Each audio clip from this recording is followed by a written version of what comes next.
মহিলা কংগ্রেসের প্রাক্তন সভানেত্রী কাউরজি তিনি যোগদান করলেন। আগে জেলা সভাপতি অনুপম ভট্টাচার্য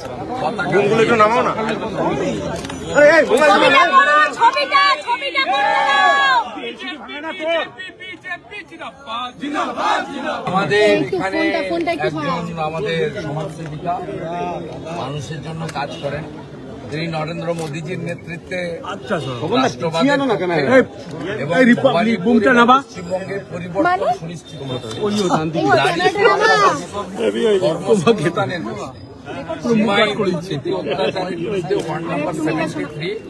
ভবানীপুর অ্যাসেম্বলি হাজরা বোন তিনি ভারতীয় জনতা পার্টিতে যোগদান করলেন। বিজেপির প্রার্থী হিসেবে আমাকে জেতানোর জন্য তিনি তার ওয়ার্ডে তার বুথে প্রত্যক্ষভাবে সংগ্রামে নেতৃত্ব দেবেন। বৃহৎ রাজনৈতিক দল সরঞ্জিত মহেশ্বতা হাজরা বোন মহোদয়াকেও দলে যুক্ত করছি। মন্ডল প্রেসিডেন্ট এবং ডিস্ট্রিক্ট প্রেসিডেন্ট তাকে পতাকা ধরিয়ে দিয়েছে।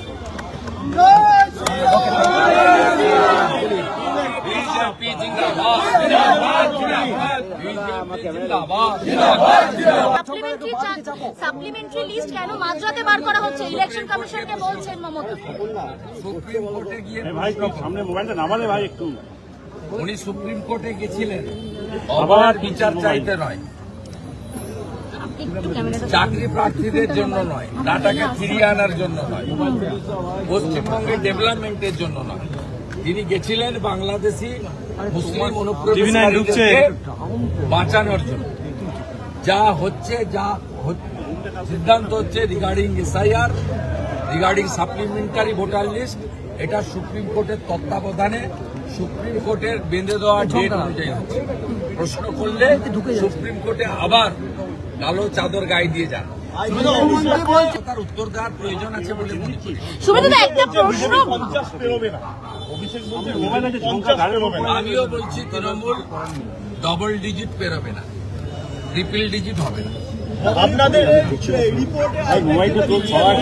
ক্যামেরা গার্ড হয়ে যাচ্ছে, আমি এসব উত্তর দেব না। ভবানীপুরের জনতা জনার্দনের উপরে ছেড়ে দিন।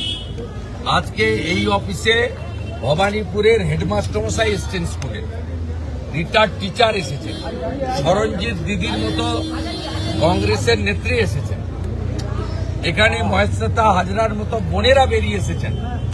তিনি একজন সার্ভিস হোল্ডার, এডুকেটেড, এরা বেরিয়ে আসছেন।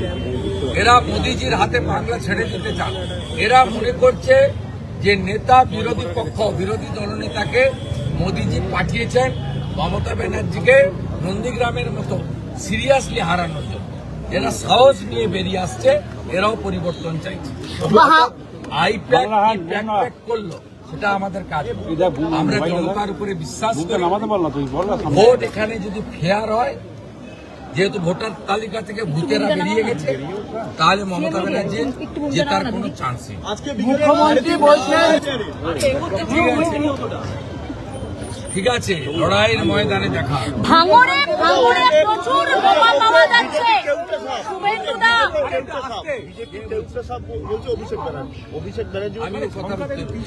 ভাঙড়ে প্রচুর বোমা পাওয়া যাচ্ছে। ভোটার বিজেপিকে ভোট দিয়েছে লোকসভা ভোট। বিজেপিকে কেউটে সাপ বলা মানে পশ্চিমবাংলার 2,33,37,000 পদ্ম ফুলে ভোট দেওয়া বাঙালিকে যেখানে আপনাদের কার্যালয়ের বাইরে পুলিশ দাঁড়িয়ে থেকে বয়কট বিজেপির পোস্টার লাগাতে সাহায্য করছে তৃণমূল কর্মী।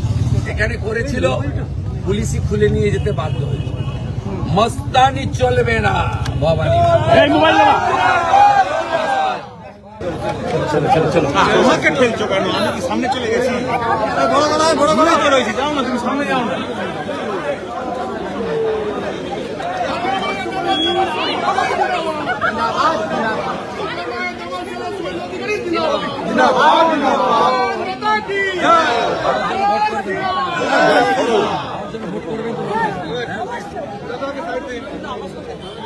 আমার ছন্দা সামনে গিয়ে তুলে দিচ্ছ তুমি।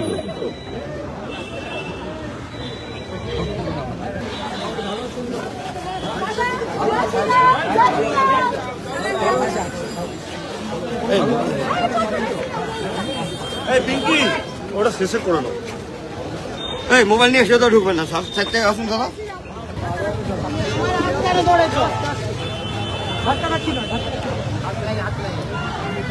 এই মোবাইলটা, এই মোবাইল কার্ড।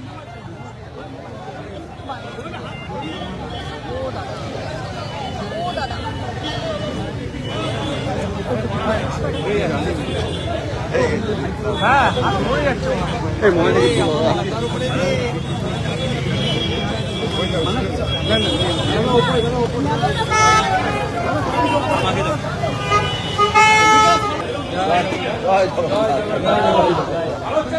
হ্যালো, আমি বিজয়। দাদা মোবাইলটা দাদা আছে আছে, নমস্কার টমস্কার করছে লোক। না না, নর্মাল ভিজুয়াল। ঠিক আছে, এবার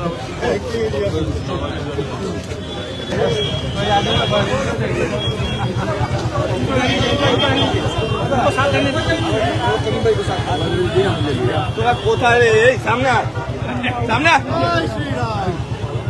এদিকে আয়, এদিকে ঢোক। জনসংযোগ করছেন ভবানীপুর এলাকা এবং এই আশুতোষ মুখার্জি রোডে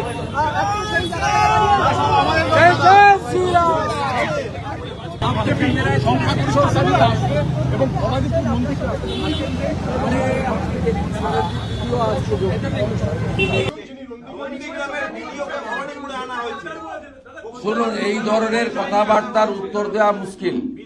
প্রথম কথা হচ্ছে প্রত্যেকটা আরো বা ইত্যাদি যা চেঞ্জ হয়েছে ইলেকশন কমিশন করেছে, তাদের মধ্যে 80% 2011 সালের পর থেকে মুখ্যমন্ত্রীর নেতৃত্বে প্রশাসনে কাজ করেছেন। এমন আরো নামও আমি বলে দিতে পারি যারা মমতা বন্দ্যোপাধ্যায়ের বিভিন্ন মন্ত্রীদের পিএস হিসেবে কাজ করেছেন।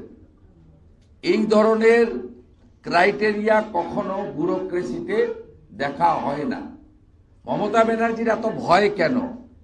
নিজের বাড়ি, নিজের জায়গা, যেখানে তিনি 40 বছর ধরে রাজনীতি করেন বলে গলা বাজিয়ে বলেন, উনি হারের আতঙ্ক থেকে এই ধরনের কথা বলছেন।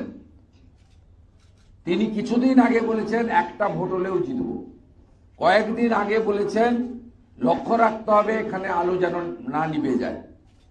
আজকে বলছেন নন্দীগ্রামের মমতা ব্যানার্জি জেনে রাখা উচিত, মাননীয় বিডিও যাকে অ্যাঙ্গেল করেছেন, ওই সময়ে আমি মমতা বন্দ্যোপাধ্যায়ের দলের এই রাজ্যের পরিবহন, সেচ ও জলপথ এবং জলসম্পদ উন্নয়ন ও বিকাশ এবং এনভায়রনমেন্ট পরিবেশ দপ্তরের মন্ত্রী ছিলাম। সেই মন্ত্রিসভার নেতৃত্ব মাননীয় মুখ্যমন্ত্রী মমতা বন্দ্যোপাধ্যায় করেছেন। অতএব কাঁচের ঘরে বসে ঢিল মারবেন না। তাহলে আগামীকালও আমি এমন লিস্ট প্রকাশ করব যারা সিওমোতে ওএসডি হিসেবে কাজ করেছেন মুখ্যমন্ত্রীর সাথে, তারা অন্তত 5টি জেলার ডিও হিসেবে কাজ করছেন, ডিস্ট্রিক্ট ইলেকট্রাল রেজিস্ট্রেশন অফিসার বা ডিস্ট্রিক্ট ইলেকশন অফিসার কাজ করছেন। এগুলো হয় না। মমতা বন্দ্যোপাধ্যায় হারবেন, বিজেপি জিতবেন। ভবানীপুর বিজেপির জায়গা। তথাগত রায় 2014 সালে লিড দিয়েছিলেন। মমতা ব্যানার্জি এবারে চুরি করতে পারবেন না। 3 দফাতে 51,000 নাম বাদ গেছে। প্রথমে 45,000, পরে 2,000, অ্যাডজুডিকেটে 4,000 প্রায়। এই 51,000 ভুয়া ভোটের মালিক ছিলেন মমতা ব্যানার্জি। ব্যথাটাও জানি, যন্ত্রণাটাও জানি। বুঝতে পারছেন আগামী দিনে কি হবে। যেটা শ্রমিকদা বারে বারে বলেন, তৃণমূল গেছে, তৃণমূল চলে গেছে। গোটা পৃথিবীর কোনো শক্তি, কোনো মেডিসিন নেই এই কোমাতে চলে যাওয়া, একেবারে কোমাতে চলে যাওয়া তৃণমূলকে পুনর্জীবিত করে। আমাদের ভিডিও ভালো লাগলে লাইক আর শেয়ার করুন, কমেন্ট সেকশনে গিয়ে জানান আপনাদের মতামত। আরো ভিডিও পেতে আমাদের চ্যানেল এখনই সাবস্ক্রাইব করুন এবং প্রতি মুহূর্তের খবরের আপডেট পেতে প্রেস করুন বেল আইকন।